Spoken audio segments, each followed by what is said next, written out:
اب یہ بتائیں کہ وہ جن مذاکرات کی آپ بھی خواہش رکھتے ہیں اور بہت سے لوگ خواہش رکھتے ہیں ایک ڈائلاگ کی، اس کے لیے ایک سوٹیبل ایٹماسفیئر کی ضرورت ہے، وہ کب ہوگا؟ آپ بتائیے مجھے کب ہوگا؟ نہیں، اس کے لیے آپ کے ذہن میں کیا تجویز ہے کہ کیا کرے حکومت اور کیا کرے پی ٹی آئی کے؟ میرے خیال سے پری کنڈیشنز نہیں لگائیں. اچھا، جہاں پری کنڈیشنز لگاتے ہیں نا تو حالات انڈیا کے پری کنڈیشنز لگاتا ہے ہر چیز میں.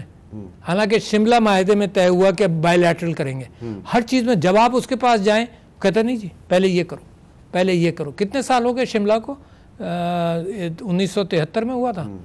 آپ امیجن کر لیجئے 40-60 سال ہو گئے، نہیں کم ہوئے، گنتی خراب، 40 سال ہو گئے. دیکھیں جو ایک مذاکرات کا عمل شروع ہوا، تین آدمی پی ٹی آئی کے تھے، 4-5 حکومت کے تھے، تو ایک پوائنٹ ایسا آ گیا تھا جہاں پہ کہ ان کا اتفاق ہوتا ہوا نظر آ رہا تھا. صرف الیکشن کی ڈیٹ دینی تھی. تو جب وہ واپس گئی پی ٹی آئی کی ٹیم عمران خان صاحب کے پاس، تو انہوں نے کہا کہ یہ 14 مئی سے پہلے کی ڈیٹ دیں.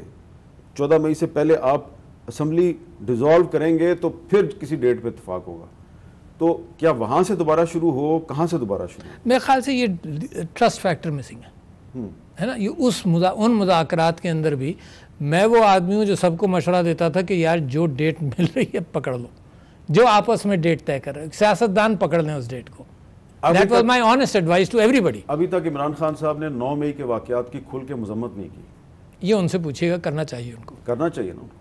تو اگر وہ کر دیں، بلکہ میں نے اتنا ضرور سنا کہ انہوں نے یہ کہا کہ اب جو کچھ بھی ہو، بار بار کہہ رہے ہیں نا، کیونکہ دیکھو الفاظ ایسے ہیں جس کو توڑا موڑا جاتا ہے. میں تو آپ جب بیٹھے تھے تو میں نے آپ سے کہا تھا کہ میں آپ کو انٹرویو دینا اس لیے پسند کرتا ہوں کہ آپ میری گفتگو کو بعد میں موڑتے نہیں ہیں، جو میرے ساتھ زندگی میں ایکسپیرینس بہت ہوا ہے. تو لہٰذا جو میں کہتا ہوں وہی جانا چاہیے. تو عمران خان صاحب جو انہوں نے اس کے بعد میں بھی منتظر رہتا ہوں نا کہ کیا کہہ رہے ہیں. آپ کی طرح بھی میں بھی ایک بڑا لیڈر ہے پاکستان کا.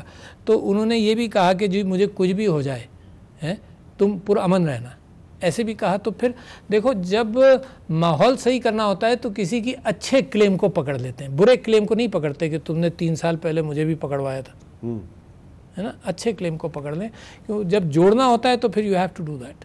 تو آپ کچھ مذاکرات کے بارے میں یا اس کے امکانات کے بارے میں اتنے آپٹیمسٹک پر امید نظر نہیں آ رہے؟ جنہوں نے مذاکرات کرنے انہوں نے پہل کرنی ہے، میں نے تو نہیں کرنی نا.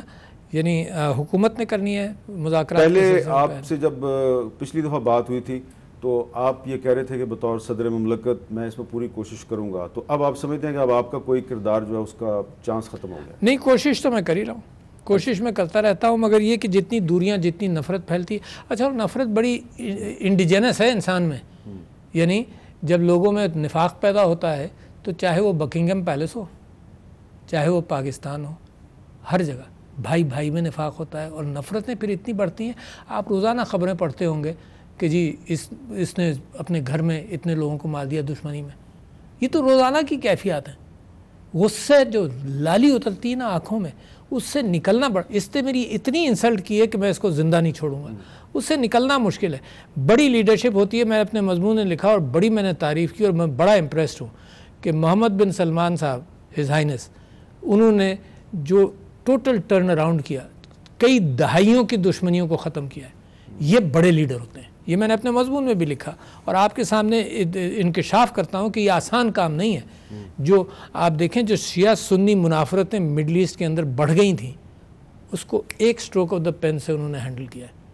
تو بڑی لیڈرشپ. تو پاکستان کے اندر بھی میں یہی امید لگاتا ہوں. دیکھو کسی کو ختم نہیں کر سکو گے، اتنا معاملہ خراب ہے. لوگ جب فرسٹریٹ ہوتے ہیں تو خراب آئیڈیاز جنم پاتے ہیں. میں نے آپ سے ایم آر ڈی کی تحریک میں آپ نے کہا اور میں اتفاق کرتا ہوں کہ پیپلز پارٹی نے نہیں کیا ہے، مگر خراب آئیڈیاز جنم پذیر ہوئے. سندھو دیش کا معاملہ جنم پذیر ہوا ہے. آپ کو یاد ہے کہ اکبر بگٹی صاحب کی حکومت کو بھٹو صاحب نے ڈسمس کیا تھا 70s میں، وہ عطا اللہ مینگل صاحب کی. اس کے بعد سے جو وہاں کیفیت پیدا ہوئی وہ آج تک مس انڈرسٹینڈنگ کہہ لیجیے. تو لہٰذا میں سمجھتا ہوں کہ اس انداز سے جو اس کے دور رس نتائج نکلتے ہیں. یعنی چھوڑ دیجئے کہ کس کی کیا پاپولیرٹی ہے.